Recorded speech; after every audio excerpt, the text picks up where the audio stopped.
The thoughts, opinions, and general overall shade thrown on High at 9 News are those of the individual speakers and not those of High at 9 News, its audience, or its advertisers. The statements made do not constitute medical, legal, or financial advice, and for advice tailored to your specific situation, please consult with a licensed professional. Welcome to the High at 9 News Hour, where you will hear from cannabis industry experts and professionals from around the country talk about important topics while shining light on global issues and discussing cannabis as it relates to politics, regulation and reform, data and technology, science, research and medicine, family and parenting, art, celebrities and entertainment, fitness, sports, mental health and wellness, and plant-based medicines and entheogenics. Together, we are building a stronger community, fighting the stigma and creating change. With your host, Jason Beck, joined by special industry expert correspondents from around the country, and daily antics brought to you by Cannabis. Coming to you live every Monday through Friday at 9 a.m. Pacific Time and high noon on the East Coast. And thank you all for getting high at 9 with us.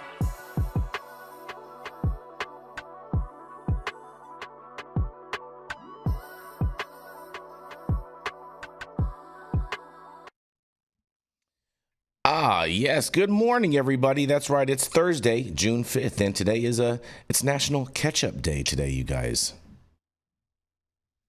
Ketchup with what? Ketchup on life, I guess, Dale. You know what I mean? You know, Trump likes ketchup on his steak, which, you know, I don't really understand, but whatever. It's also National Start Over Day today, you guys. So I guess you catch up to start over. What do you think, Dale? We all need to restart every once in a while, right? It's also National Veggie Burger Day today, you guys. Ooh. Yeah, exactly, right? Yeah. I kind of like steak myself and meat. Beef. It's also National Gingerbread Day today, Dale. Today sucks. Oh. Just such a hater. That was a Christmas time thing, making gingerbread houses. And thank you all for joining us and getting high at 9 with us. It's also high noon on the East Coast. And please remember to like, share, and subscribe to us on all social media platforms. You can look up above and down below to see exactly where we live on the internet. And we are live every Monday through Friday on YouTube, Rumble, Twitch, X, Instagram, Facebook, Kick, as well as on our very own website at www.highat9news.com. So welcome to everyone joining us from any one of those platforms. And we are going to kick it off with Miss Jenny Beth Dills, who apparently isn't feeling too well today.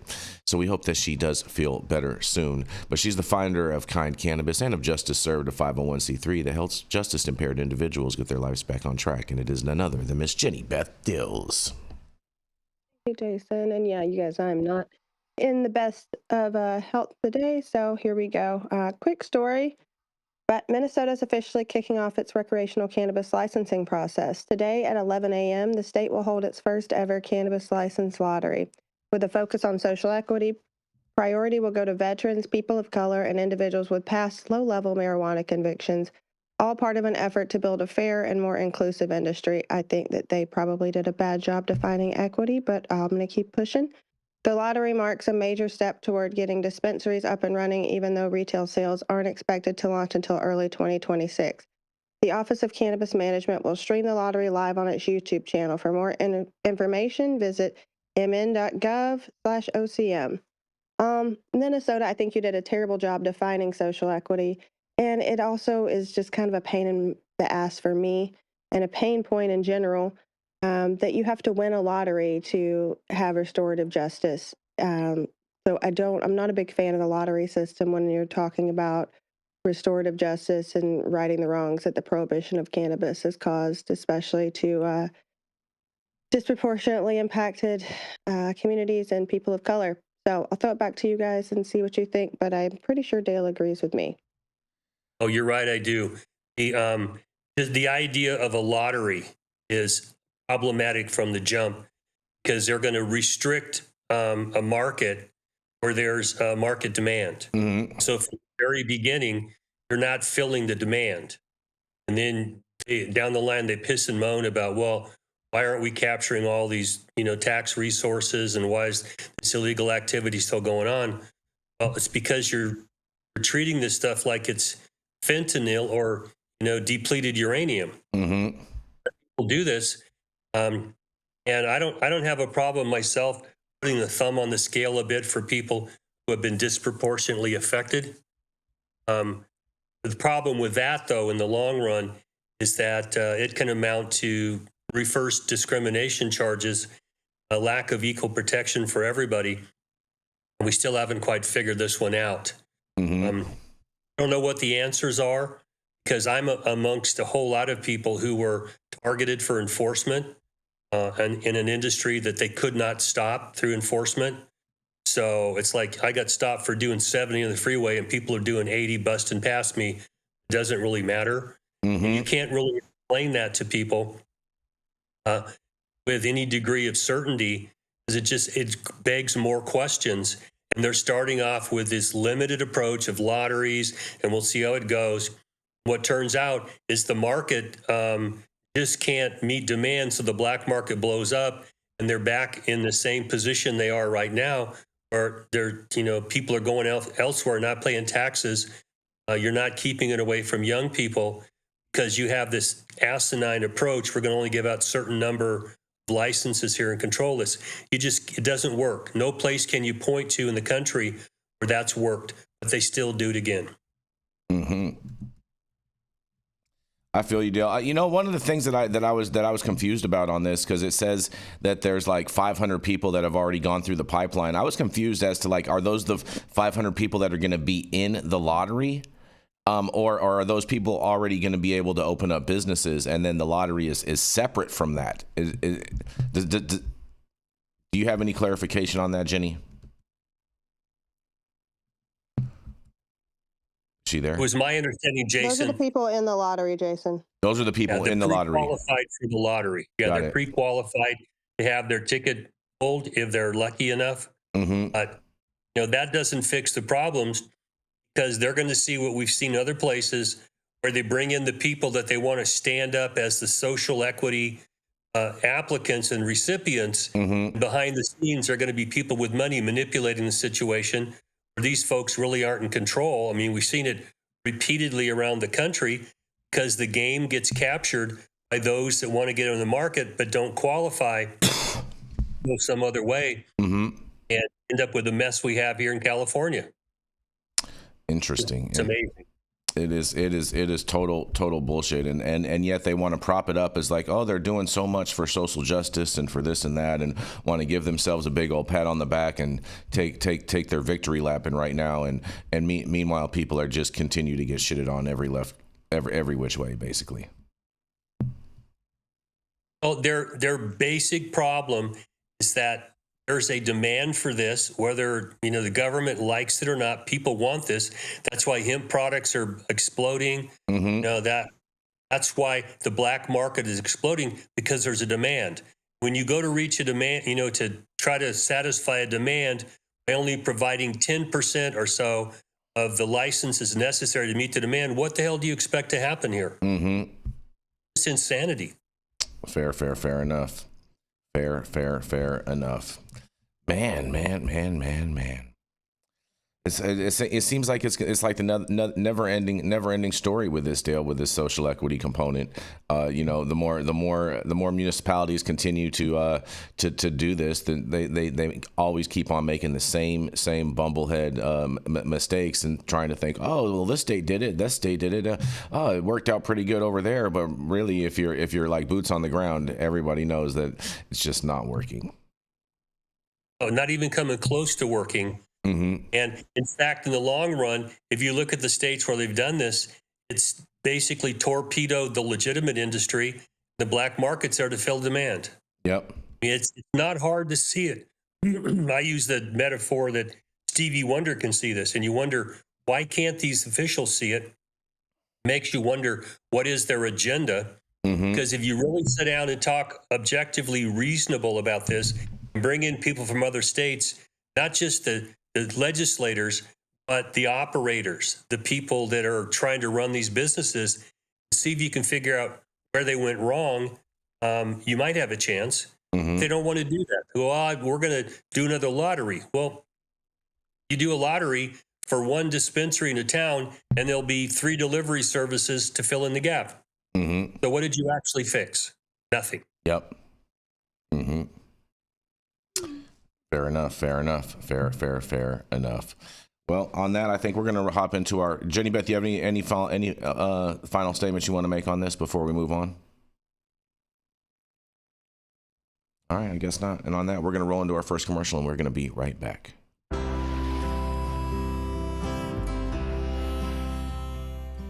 Oh man, your knees still bothering you, man? Yeah, my left one, you know? And I'll tell you what, I've been using this new CBD cream, and it works like a miracle. CBDs? I done heard about them CBDs. I was out there on them Twitters the other day, and I heard they get you high as a kite. Well, not this stuff. This stuff is tested. Every batch, all the way through, pharmaceutical grade, and in a GMP certified facility. So you know you're not going to have to worry about flying high. GMP certified? I might have to try some of this out. Where will I even find this? You go directly to aimhighhemp.com and they will ship it to your door right away. Test it. It's not a name, it's a promise. Yes, and we are back, you guys. We are back. I'm going to roll into my first story. I have a bunch of stories today. Unfortunately, Stone couldn't be with us today. Stone had a dentist appointment today that he couldn't get out of. So maybe next week he'll have better teeth. He'll let you guys let us know. And I do have another correspondent that's going to be joining us on Thursdays, but they were traveling and couldn't make it today. So we shall see. But now this piece today is in relation to the stories that we covered on Monday and Tuesday in relation to this whole budget deal with Trump and the budget and them removing the Rohrabacher-Farr appropriations bill. And so this is an original piece that Congressman Rohrabacher actually wrote. And so we're covering that. This is from him. So thank you, Congressman Rohrabacher, for putting this piece together so we could read it here on High at 9 News. And he says, the assault on states' rights may be coming for cannabis, he says. The assault on states' rights and individual freedom continues. President Trump's latest budget proposal eliminates my amendment that protected states' rights when it came to the use of cannabis. The Rohrabacher-Farr amendment was first adopted in December of 2014 as part of an omnibus spending bill, which passed the House in May of 2014 following 6 previously failed attempts. This marked the first time Congress voted to protect state medical cannabis laws from federal interference, making it a historic milestone for cannabis reform in the United States. Yes, the vote on the Rohrabacher-Farr Amendment dealt with a fundamental states' rights individual freedom issue. The decision to permit adults to consume cannabis, especially when it is being used to deal with health-related challenges, is clearly an issue that should be left to the states. State government belongs to the people who reside within the borders of that state, and the passage of the Rohrabacher-Farr Amendment also clearly reaffirmed that our bodies and our health do not belong to the federal bureaucracy, nor to those who would mandate a particular personal lifestyle.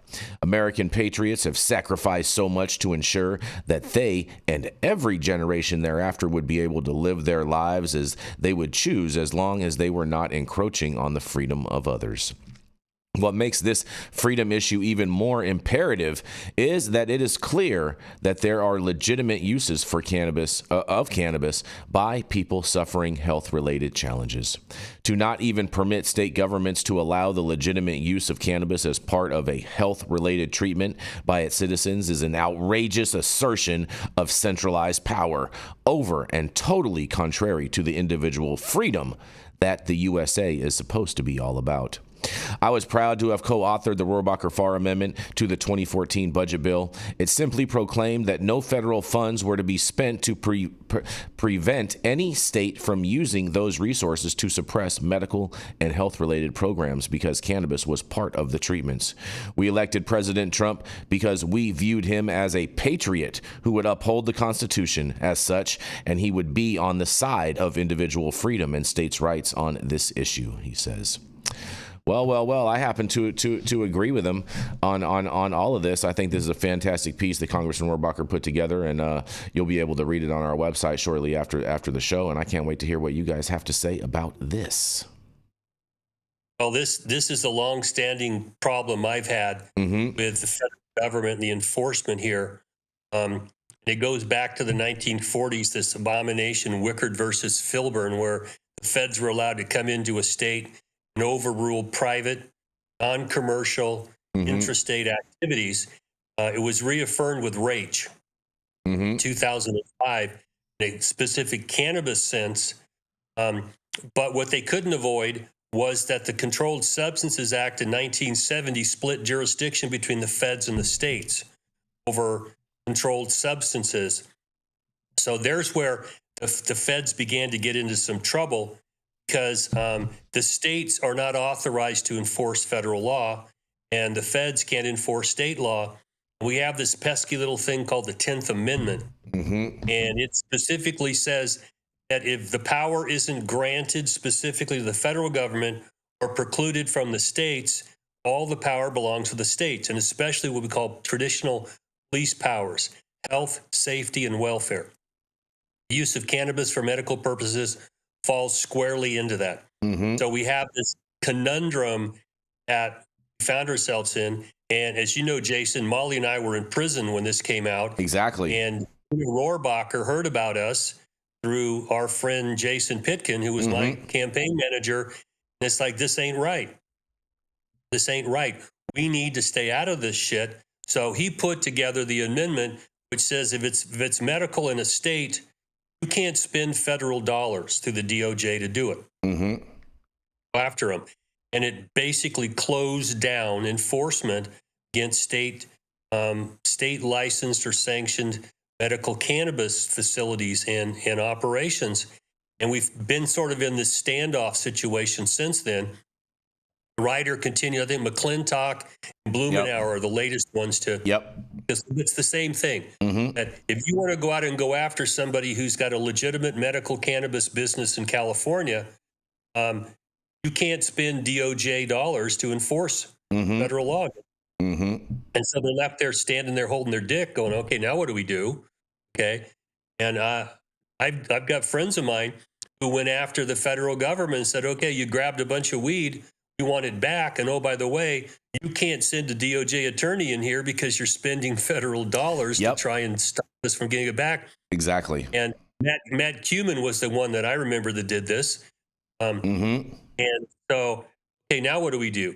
And you have the Cole memo and those kind of things sort of saying the same thing. We're going to prioritize illegal activity, interstate activity involving children, money laundering. Things most of us agree fall outside of legitimate medical marijuana inside of a state. And now I don't know where these rumors are coming from, Jason, because it's my impression that inside the Trump administration, they're for freedom and states' rights. They are. Okay. Where this shit's coming from? Whether someone's leaking it, I don't know. I know where it's coming from. It's coming from these different bureaucrats and these government holdovers that are trying to dictate the policy out of the Congressional Budget Office. That are basically trying to say, hey, you know what, we're gonna take this out. We don't want it there. And then just to add insult to injury, you have the DCC on a white paper that Jenny covered on Monday that is talking about how they want to bring in undercover agents, FBI, DEA to come in and start doing sting operations, and basically circumventing the whole California legislature. And if this budget rider was ripped out, they would actually be able to do that. If that budget rider is in place, even if they put that in their budget, they're not going to be able to legally do that. is just really insulting to everyone that's trying to do it in a legitimate fashion that they're making these types of moves here in California. Well, there's a misapprehension here of how to address this. Mm-hmm. And default position has always been let the cops handle it. Let the cops handle it. It's illegal. Let the cops handle it. Problem is, and I've said this multiple times, if you took every federal, state, local law enforcement officer and assigned them to try and stop cannabis, couldn't do it. Yep. It's impossible to do it. There's too many people want to do it right now. So rather than accepting that reality, the insanity and try to enforce, they will not sit down and work out a comprehensive plan. If you legalize cannabis at the federal level through like ATF and things like that, the inflow of tax revenue would be huge. Yep. Okay? And you wouldn't have to worry about enforcing because people were crossing state lines. You would be enforcing because they were engaging in what we all consider to be criminal activity along the way. I don't think anybody has a problem if you got people out there lying, cheating, stealing, using violence, things like that. Lock them up. Throw the fucking key. I don't have a problem with that. But people moving weed across the country, that's malum prohibitum, as we say in the law. It's illegal because society said that we want it to be illegal. Well, now society is screaming, we don't want it to be illegal anymore. Rather than getting the message, well, let's just ramp up enforcement. Stop. Yeah. Did your mom drop you on your head when you were a kid? What the fuck is the problem understanding this? Can't enforce your way out of this. Make it legal. Okay? The average citizen now realizes that pot is safer than alcohol, so we should be treating it more like alcohol, not like depleted uranium. And let's see if we can change the entire paradigm here and why there are people in the federal government who are stuck on this, especially given what Trump administration stands for. I don't get it, Jason. I don't either. Going behind closed doors and tell them, shut the fuck up. We're going to get this done. I'm in totally agreement with you, and I can't even believe that I wish Elon was still in there right now, because this would definitely be part of a Doge agenda, because the reality is that we need to be appropriating all of our federal funding from the DEA and whatnot to be going after fentanyl, and you know what I'm saying, and that type of a situation, methamphetamines, and not appropriating any funds towards cannabis. That is just a total Doge type of thing right there. Well, there's a paradigm that's got to be broken here, Jason. And I'm not sure what it's going to take, because the voters, the citizens of this country are telling people through their purchasing practices here, we want this to be legal. I mean, take a look at the legal and the black market. People want this. They're willing to do this even though it's illegal. So at the federal and state level, what is it going to take to break through to understand that enforcement is not the way to fix this? Making it legal, okay, and hanging around and grabbing people who are just being knuckleheads and doing really criminal stuff around it, let it go, collect the tax money, figure out what does it take to run these. And additionally, if you try to run a business and you can't run a business, you go bankrupt, nobody gives a shit. Okay. But in this industry, if you can't run a business, you can't go bankrupt. It's like we're pulling our hair out again. Why are we doing this?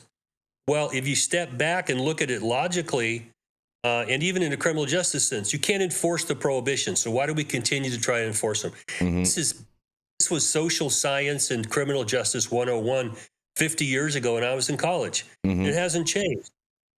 If you want to make this so that you can control it, keep it away from kids as much as possible and things like that, well, then you legalize it.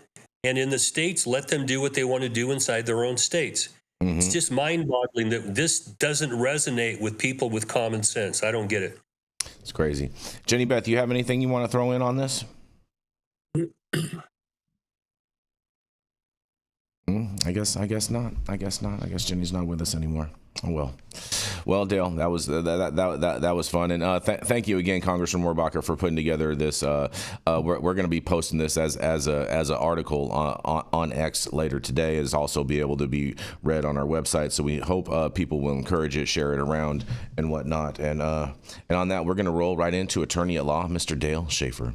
Dale has been an attorney since the Reagan administration. He has represented physicians, hospitals, insurance companies, cops, corrections officers, and for the last 25 years, he specialized in cannabis law. He served a 5-year federal prison sentence for helping medical marijuana patients and managed to save his law license. He's blunt. He doesn't smoke them because they're ratchet and nasty, and he's honest, and he's unconcerned with your opinion, public opinions, and everyone else's opinions for that matter. And he will show you how he can defy gravity by pissing up a rope. That's right, it's your favorite Tio Loco, and you can find him now at his own law offices at the law office of Dale Schafer. Hi, good morning, everybody. It's Jason and I this morning, so we're going to we're shooting the shit bullshit all morning. We're going to keep this going. My story comes out of NJ Biz Daily from yesterday, and the headline is the golden era of THCA flower coming to an end? This is by Chris Roberts, and this always gives Jason and I things to talk about, the THC loophole and all that kind of stuff. And the story talks about Tennessee and Texas are now coming around try and close the definitional loophole about THC. And when the hemp bill came out, and Jason, I know you and I disagree about this, but I don't think that the legislators really got input from biochemists to explain to them that there's more than one molecule that is called THC. A bunch of them, including THCA, which is a precursor. There's Delta 8, there's Delta O, there's acetate, there's, a bunch of them. There's a bunch of ones they haven't even found yet. Yeah. And for the most part, they are what we call intoxicating because they'll get you high. I think Delta 9 is the best one to get you high, but that's not from experience with the Delta 8 and other things like that, because I'm not putting that shit in my body. But Delta 9 is what the human brain has been used to using for thousands and thousands of years. I think that's the one we're talking about. The rest of these are so minor in the natural plant that human beings really never experienced them before modern biochemistry. So we put this thing out at a federal level at if it's less than 0.3% THC, which is Delta 9 THC, it's now federally legal. But that is only the beginning of the problem here, if you will, because under our system of government, federal government has split jurisdiction over controlled substances.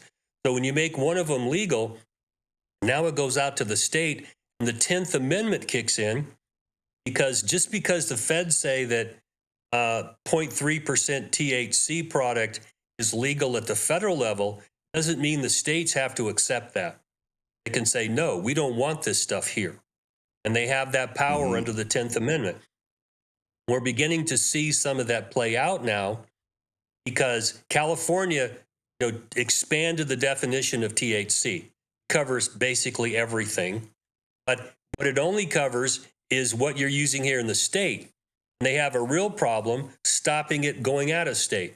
And that's part of this article here because no state has been able to control this. None. I don't care what their approach is. Hemp market blew up. And I'm not talking about people buying hemp T-shirts and shit like that or hemp plastic. It's that they took the flowers, which look exactly like marijuana, if you will, and they're marketing that. And because THC was not listed, they're selling what you and I all know. I grew on my hillside. When I cut the flowers off and dry them, they're principally THCA. And so we had to do that in California under an understanding that whatever grew on that plant that became THC, it was illegal. And you had to follow certain rules. Now that's been blown out of the water because whoever decided not to clarify and expand the definition of intoxicating hemp products, cover them, they allowed the hemp market, I don't want to call it a black market, the hemp market to just flourish.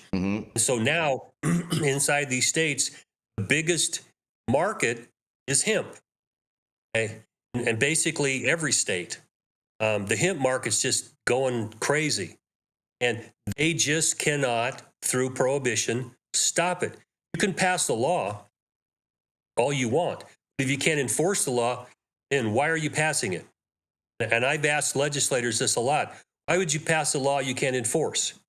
And they look at you with kind of a dumb look, but they don't have an answer. Because we can't enforce our way out of this. And the black market wins when you go after hemp, the hemp market, where there's packaging. They don't, maybe they sell to people 18 and older, but they're not selling to junior high school kids. Yeah. And they shouldn't be. Packaging is designed not to look like a Looney Tunes cartoon, and a lot of them are actually testing it. Now, clarifying some of that, I think would be helpful.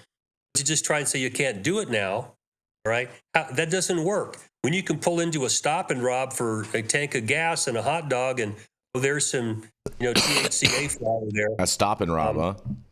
Yeah, I call them stop and robs because that's what happens there. How do you stop that? And that's the realistic problem. No one really wants to answer. You can pass all the laws you want, but if you can't enforce it, you end up with desperate treatment, selective enforcement, disrespect for the law, which we really can't afford in this country. We have to be willing to pass laws we're going to honor. And we're left in the mess we are right now because there's billions of dollars being made right now with hemp products. And another one of the problems they had here is that even though they're trying to outlaw THCA, they allow THC or hemp-derived THC products in beverage form. And so you ask, where's the logic in that? Well, there is no logic in that. There's none. And you wonder who lobbied who to get these kinds of exemptions. That's how my brain thinks. If you give somebody a break from something, then someone was in your ear or dropping money in your campaign or something.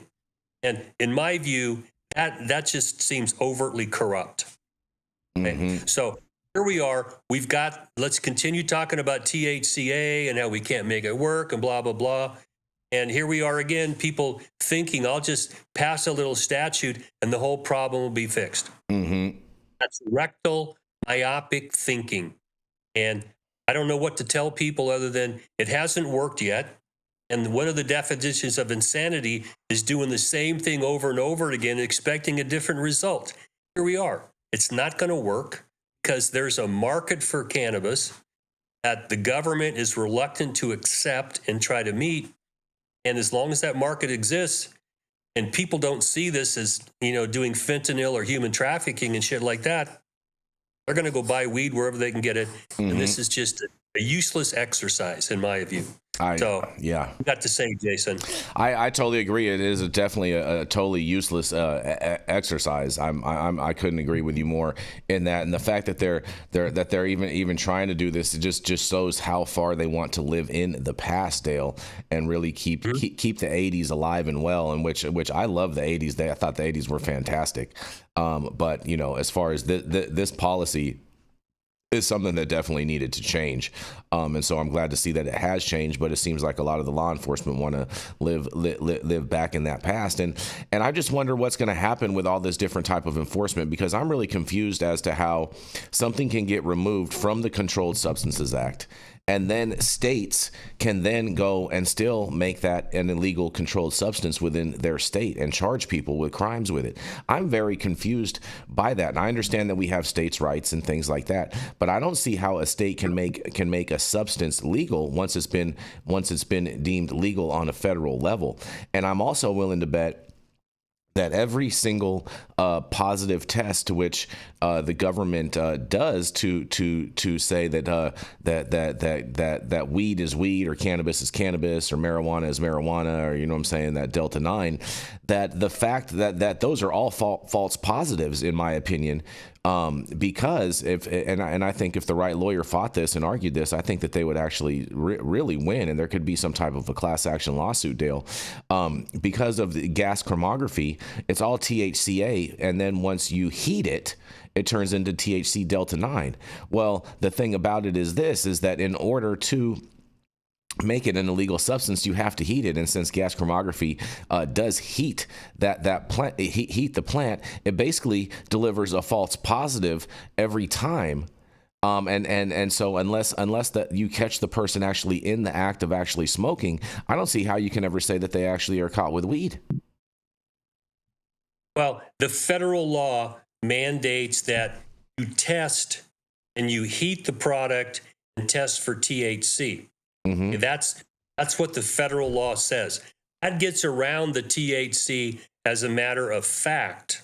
Mm-hmm. That if you grab something and you put it through the gas chromatograph, which you're talking about, which heats it up, it's going to show that there's delta 9 THC in there above the level of 0.3. But they're not doing the federal testing. Mm-hmm. It's getting around all of that also. And they're playing catch-up is what they're doing. Mm-hmm. Without looking down the road and trying to solve the problem, looking to the future, or looking back, as you said, Mm-hmm. and they're thinking, well, Obama said it was bad, therefore you're doing it and you're a criminal and we're going to do something about you because you don't respect law and order. Mm-hmm. And the flip side of that is that I'm a human being and I have certain rights, okay? And in the state of California, whether the feds like it or not, the state of California gets to determine everything that was not specifically given to the federal government as a power or restricted from the state of California as a power. Mm-hmm. So when they passed the Controlled Substances Act and they specifically split jurisdiction between the feds and the state, they created this problem because the 10th Amendment gives the states the right to do this. And there's been litigation on this. And we had it in California back in 2008 down in San Diego, where the city tried to sue San Diego Normal. Mm-hmm. It violates federal law. And the court said, no state law enforcement officer gets to enforce federal law unless they're deputized into the federal system. So sit down, shut the fuck up. Okay? They didn't like hearing that. Mm-hmm. But that's been the law since then. And California can pass whatever laws it likes. That doesn't make it legal federally, but the federal government is not equipped to try and deal with cannabis. No. They've gone after the big guys importing a whole lot. And they may have the ability to do that. But I think even the average citizen's going, we're having a bigger problem with fentanyl, crank, okay, and cocaine. And even gambling's a bigger problem than marijuana is. Oh, man. So we're looking at this going, why? Why? We have real problems with drugs. This is not one, except you're trying to arrest people. That's making the problem. People buying weed aren't complaining. They want their weed. Yeah. So what are you going to do to meet the demand? Yep. No, exactly right. I mean, time will tell. Hopefully, they'll get this thing together. I don't have a lot of faith or confidence in that in their ability to do so. It seems like they're just going to be like the dog that keeps on chasing its tail all the way till yesterday. But Well, in reality, Jason, this is not the biggest problem being faced by either state or federal government right now. I mean, for us in the industry, this is an existential threat. Okay. But for the big picture, we've got problems all over the place that dwarf the cannabis problem. But the cannabis problem, in my view, can be resolved fairly easily by, getting Congress together and removing cannabis or marijuana, whatever you want to call it, from the Controlled Substances Act and putting it into something like ATF and let that bureaucratic structure handle it, start collecting some taxes. And then let California ship all their weed to New York like they're doing already. You get some tax dollars out of it. Exactly right, Dale. I'm so with you on that, buddy. And on that, we're going to roll into our next commercial, and we are going to be right back. I just ordered the summertime strawberry salad when added steak on top here at Anna's. Make sure you do the same thing too next time you're in downtown Long Beach. Come on down and check out Anna's joint on the 400 block of Pine Street. They have amazing selection of beers, foods, and when you come down here to Anna's, you can even challenge me to a game of shuffleboard if you want to lose.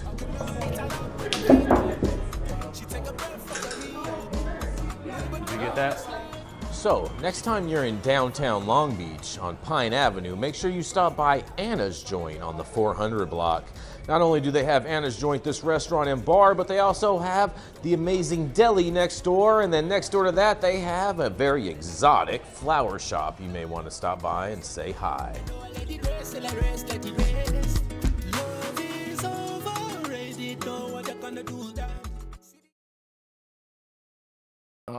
Yes. And stop whatever you're doing. Make sure you smash that like button. I know we'll appreciate it. You'll appreciate it. And YouTube will appreciate it. Also, make sure you subscribe to the channel if you haven't subscribed already. And all of the articles that we cover on today's show, you can read directly on our website at www.highat9news.com. Make sure you go into the description of the video below, and you'll see all of our sponsors that help us support us with this show. And make sure that you order a case of Liberty Tears, 150 milligrams of caffeine in every can, 0 grams of sugar, amazing flavor, Patriot Peach. Show that you are a true patriot by ordering a case today.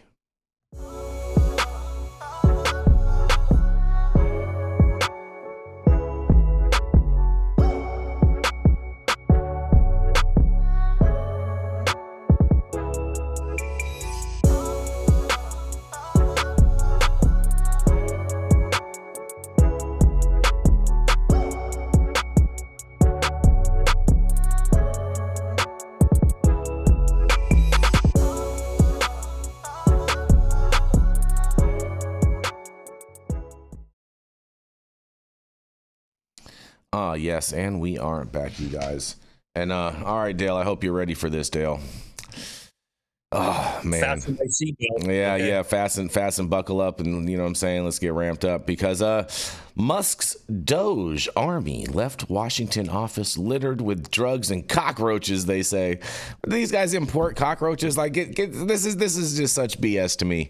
Such BS. But it says staff at the US Institute of Peace claimed that Musk's team were smoking cannabis in the building and threw equipment in the bin. Elon Musk's Doge team reportedly left a government-funded institution littered with beer bottles, drugs, and cockroaches, they say. Mr. Musk, who left his job in Donald Trump's administration last week, attempted to dismantle the U.S. Institute of Peace, the USIP, and lay off most of its workers earlier this year, but was blocked by a court order. Although it was established by and receives the bulk of its endowment from Congress, it is technically an independent organization, which its leadership says keeps it beyond the control of Mr. Trump and his allies.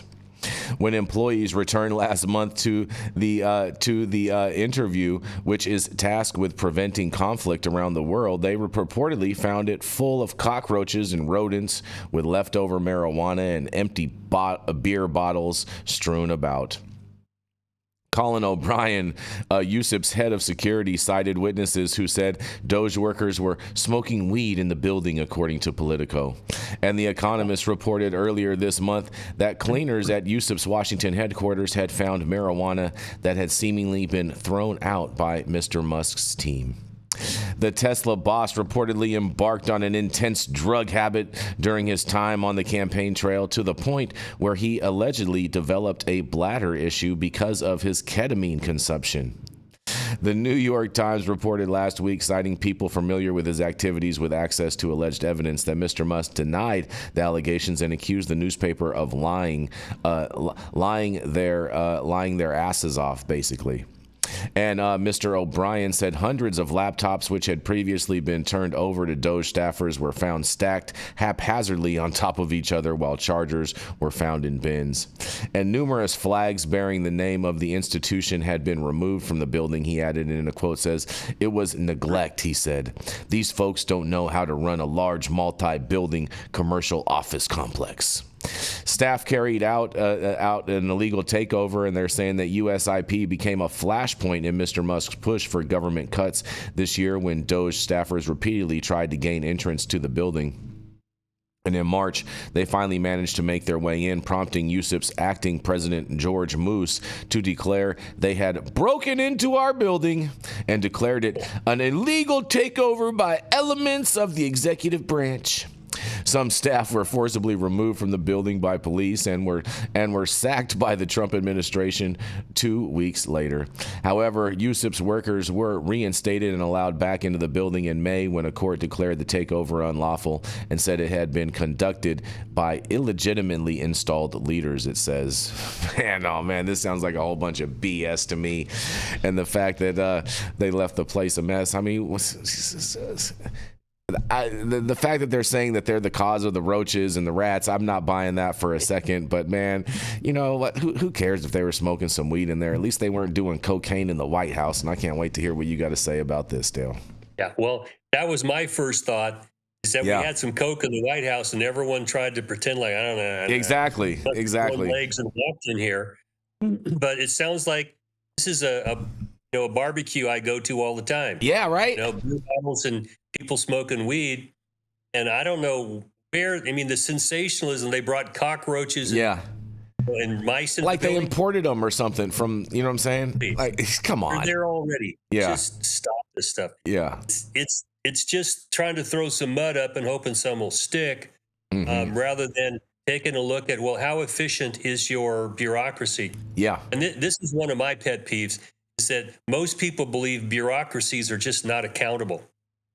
You and I are accountable for everything we do, Jason. Okay? And if I represent somebody and fuck it up, I get sued for malpractice. Yeah. Right? And if you set up a bureaucracy and you give it a goal, okay, there's no circling back to see, are we meeting our goals? Is anybody accountable to actually meeting your goals? And if not, let's figure out why. And maybe we get rid of this agency or we make major changes. Hasn't happened. And that's been going on for my entire lifetime, Jason. Yep. And so the internal inability to actually meet your goals and be accountable is just not there. No one ever thought we had to be accountable. All you had to do was just get your bureaucracy funded the next year. If you didn't, you were fired as the head of the agency and somebody else was brought in. Yep. That's not being accountable for why the goddamn agency exists in the first place. It just drives me nuts that there seems to be little to no accountability in any of this. Exactly, Dale. And they allude to that in the article where they try to say that this agency is funded by Congress, but yet is not subject as a governmental branch, and so therefore they have no jurisdiction to reign over it. And I'm just like, if we're funding it with taxpayer dollars, why don't we have full reign of it? That doesn't make any sense to me. This sounds like a whole bunch of bureaucratic hoopla. Well, it goes clear back to the administration of FDR, and bureaucratic state really got started. Okay? We can argue back and forth about whether it should or shouldn't have. No, it did. Came out of New York willing to put state dollars into help people into the White House. He put federal dollars into helping people in ways the courts just said, no, you don't have the authority to do this. Okay? That was the battle that went on. And finally, this Wickard versus Filburn case, where they gave him the green light to do whatever the fuck you basically want to do now. There really was never a demand for accountability. And one of the cries you got out of these agencies is when Elon Musk says, tell me what you did the last week. Yeah. And they're going, I showed up and sat here and pushed paper around. Yep. Well, okay. What did you actually accomplish? And personally, I believe we need regulations. Laissez-faire for business has turned out with the Diamond Waist Shirt Company fire, Love Canal, the Cuyahoga River being on fire, shit like that. If you don't make businesses watch what they do and accountable for what they're doing, then they will run wild because their profit's their motive. If you set up an agency and our goal is, say, to make the environment better, okay, there should be some mechanism to check, is the environment getting better? And if it is, we continue doing more of what we're doing. And if it's not, okay, then maybe we rethink it. Or if your steps to try and make the environment better are making it difficult, if not impossible, to engage in business, there's a lack of accountability there too. That's what we have here in California.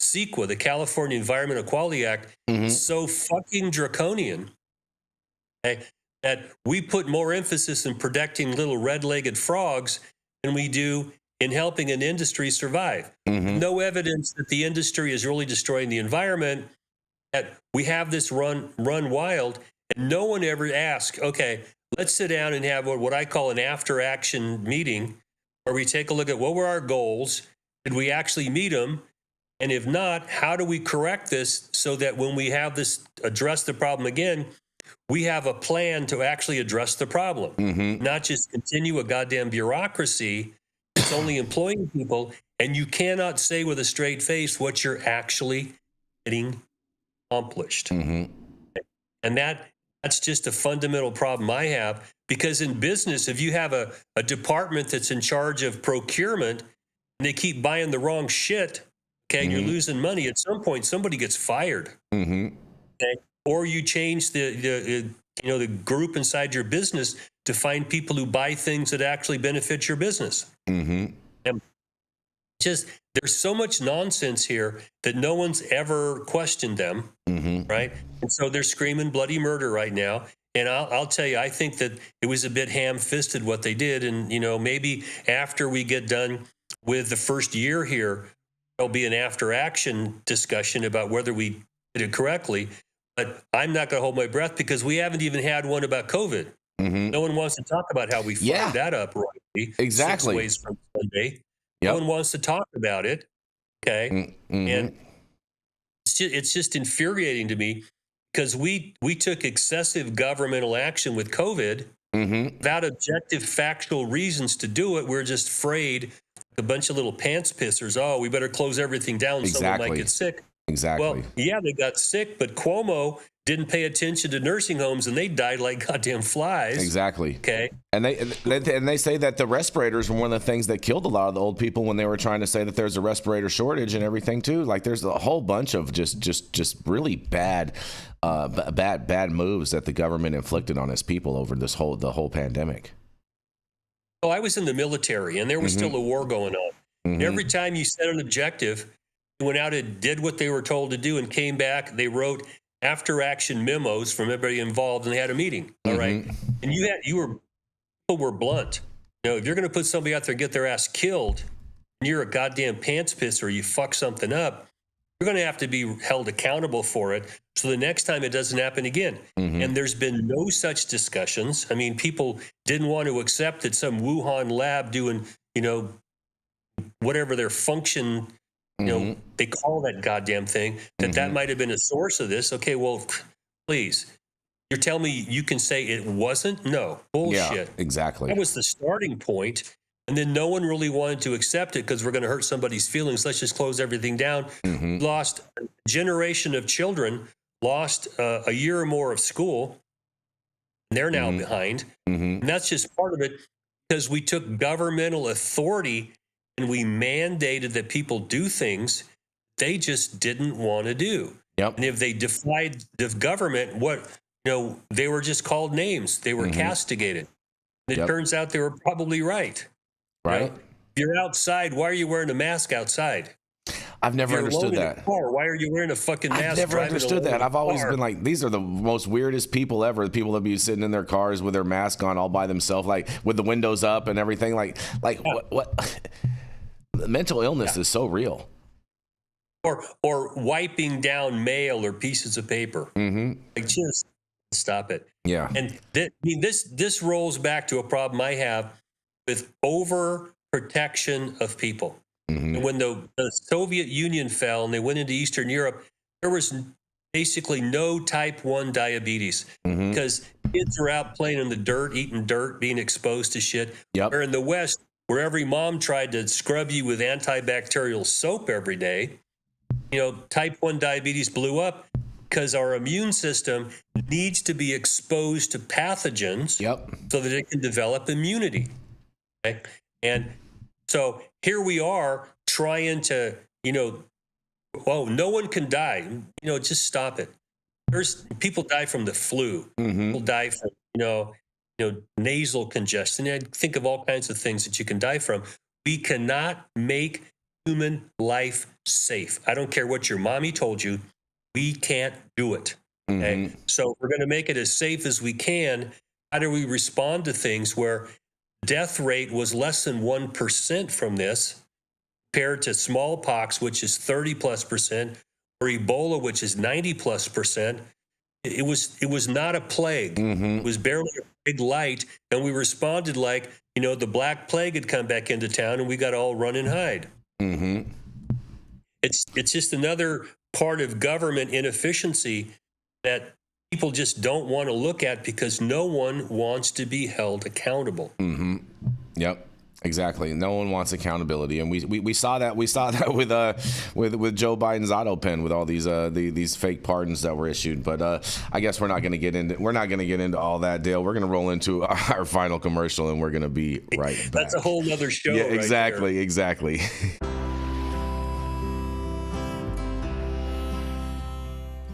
Oh man, your knees still bothering you, man? Yeah, my left one, And I'll tell you what, I've been using this new CBD cream, and it works like a miracle.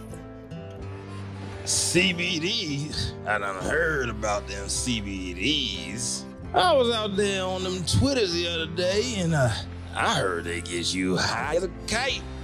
Well, not this stuff. This stuff is tested. Every batch, all the way through, pharmaceutical grade, and in a GMP certified facility. So you're not going to have to worry about flying high. GMP certified? I might have to try some of this out. Where I'm even find this? You go directly to aimhighhemp.com and they will ship it to your door right away. Tested. It's not a name, it's a promise.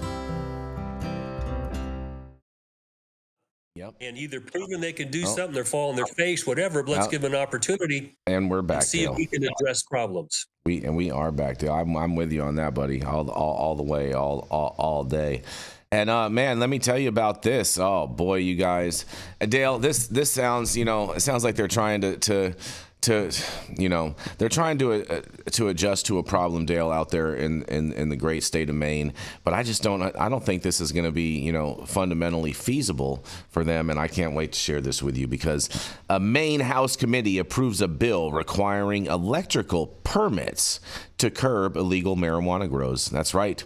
A House committee in Maine has advanced legislation proponents say would crack down on illicit marijuana cultivation by requiring permits for high-powered electrical upgrades in residential buildings. The bill, titled An Act to Reduce Illegal Cannabis Operations by Requiring Permits for High Electrical Usage, was approved by the Joint Committee on Energy, Utilities, and Technology today. It is sponsored by Senator David Hagan, Republican, and co-sponsored by Representative Joshua Morris, Republican, Chad Perkins, Republican, and Senator Jeffrey Timberlake, Republican.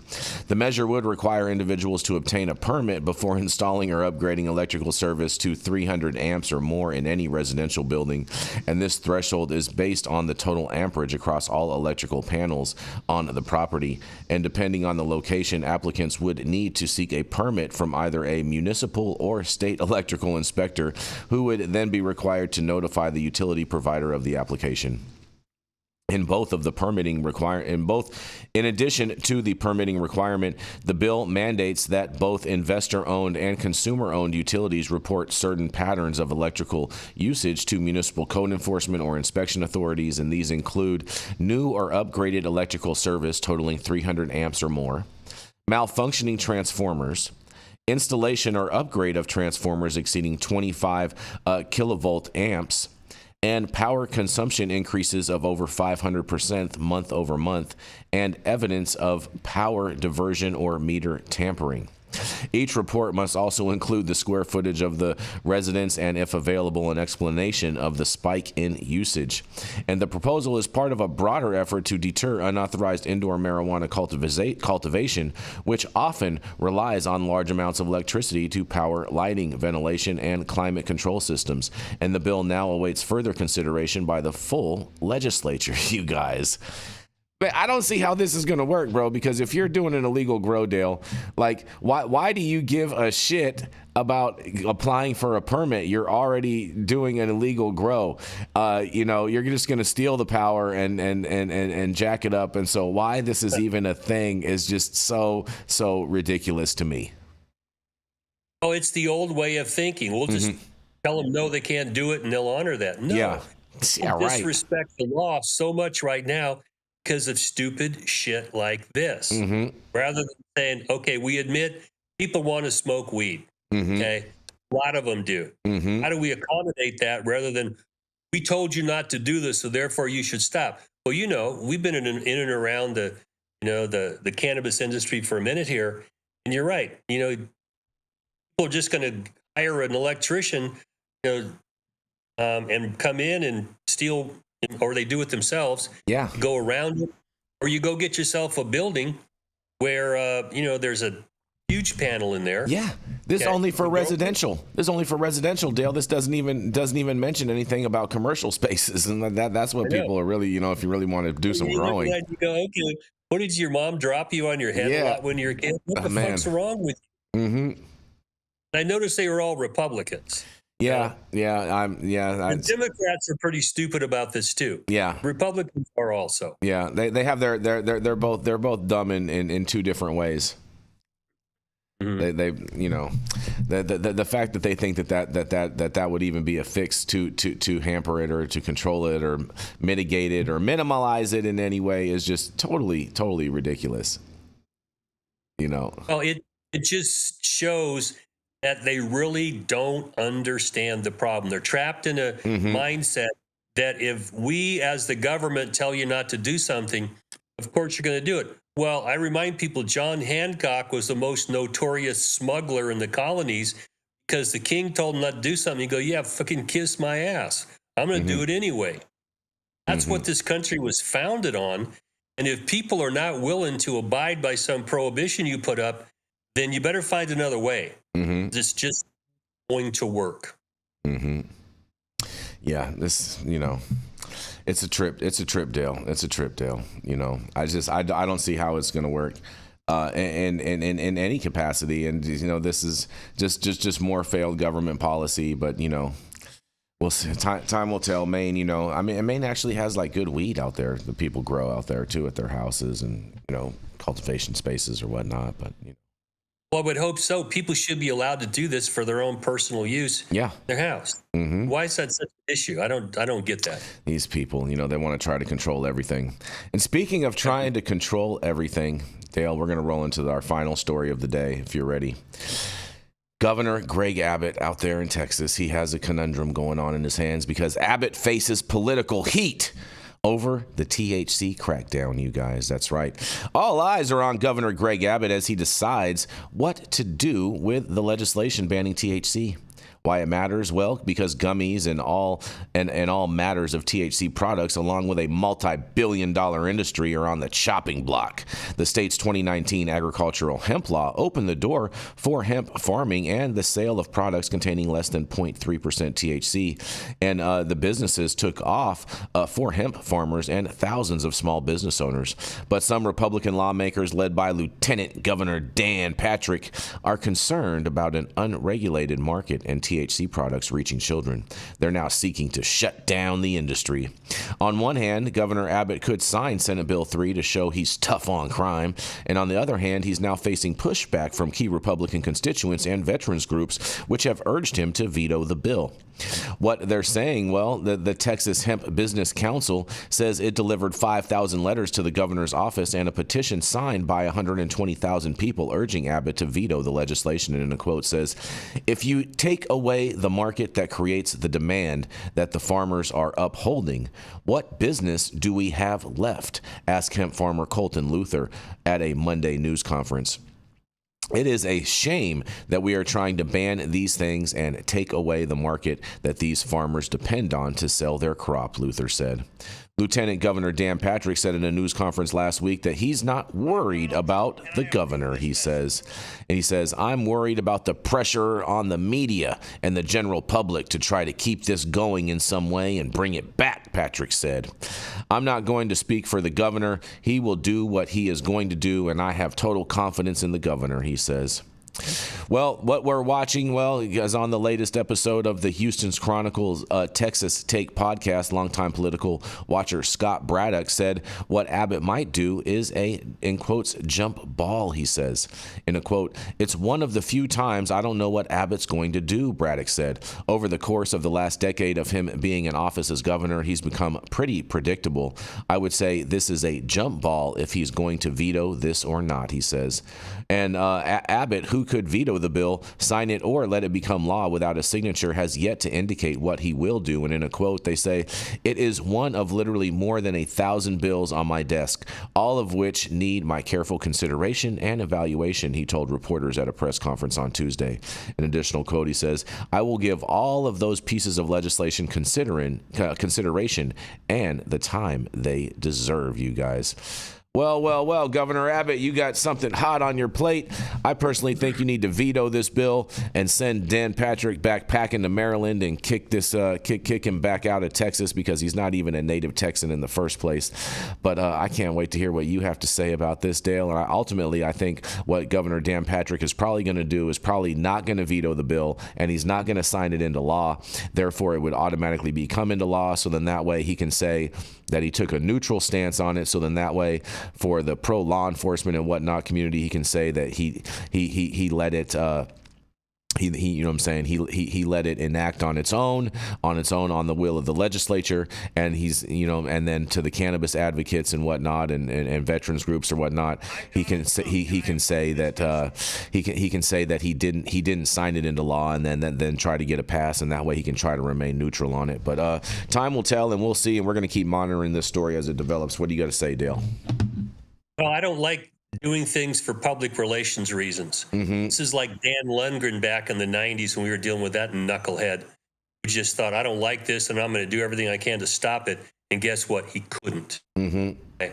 Now, I think you're right. Abbott is going to, take a pass on this and let it become law so we can have a public relations stand that I didn't oppose it and I didn't vote for it. Mm-hmm. The way no one can really be mad at him, mm-hmm. except for the people in Texas who are making money off this or want these products. Yep. They can and should be real pissed off about this, because at some point you just can't be neutral. You got to take a stand. Exactly. And I don't know how they're going to fix this problem, because everything they're trying to do here, black market's going to step in and take over. Yep. The cartel's coming in. You just, how many times we got to tell you that you squeeze the balloon in one place, it pops out someplace else. Mm-hmm. The way it pops out is through the trap or the black market. Mm-hmm. It's basically that simple. And all the people who might have supported you with campaign contributions and tax dollars to allow them to do this, or now it's like, okay, we're tired of this.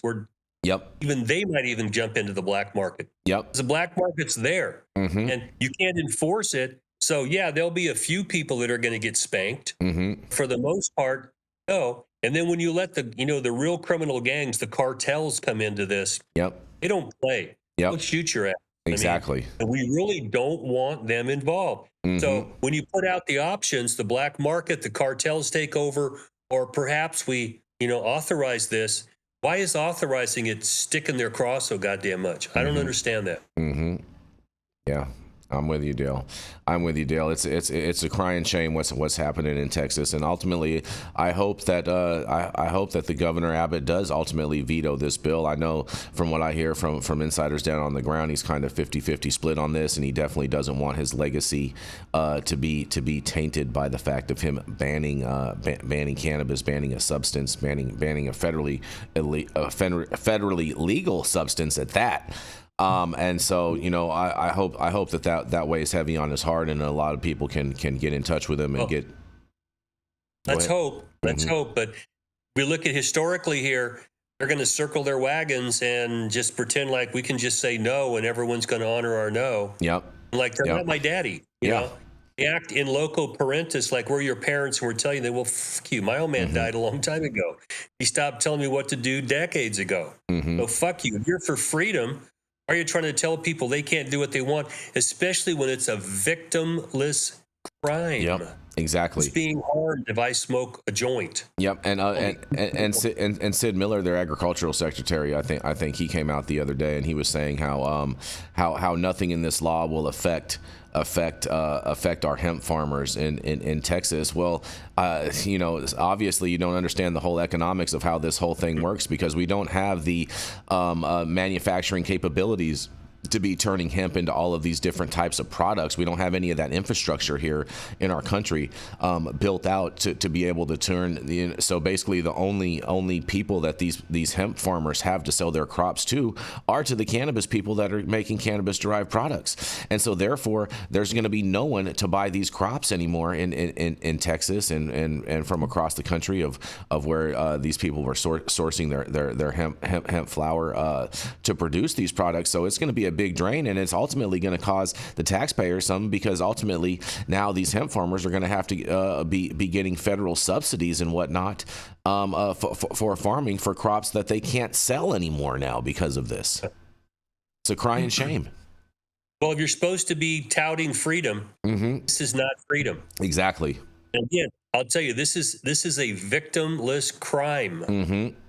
You let the cartels in, it will not. Yep. Okay. The black market, even there, if you got money and someone's trying to steal it, someone's liable to shoot back. Do we want that to be happening too? No. It's mind-boggling for people who say that we're into this for freedom, but we ask them, what about freedom here? Well, we don't want to do this. Exactly. Well, not really for freedom. Exactly. So sit down and shut the fuck up. That's right. That's right. And we are all about the freedom over here. And thank you so much, Dalen, on that. We're going to break free, because thank you all for joining us and getting high at 9 with us every Monday through Friday at 9 a.m. Pacific and high noon on the East Coast. Big shout out to our audience and supporters for tuning in daily and listening to the insanity that is the developing cannabis industry. Huge thank you to Aim High Hemp Distribution, Tested, and Catalyst for helping us keep the lights on over here. And thank you to Dale for being absolutely amazing today. Thank you all to Cannabis Sativa L for giving us a reason to do this every day. And thank you to CloudMedia.Partners, Anthony out there in the metaverse somewhere. And thank you all for tuning in and getting high at 9 with us. We are America's #1 daily cannabis news show.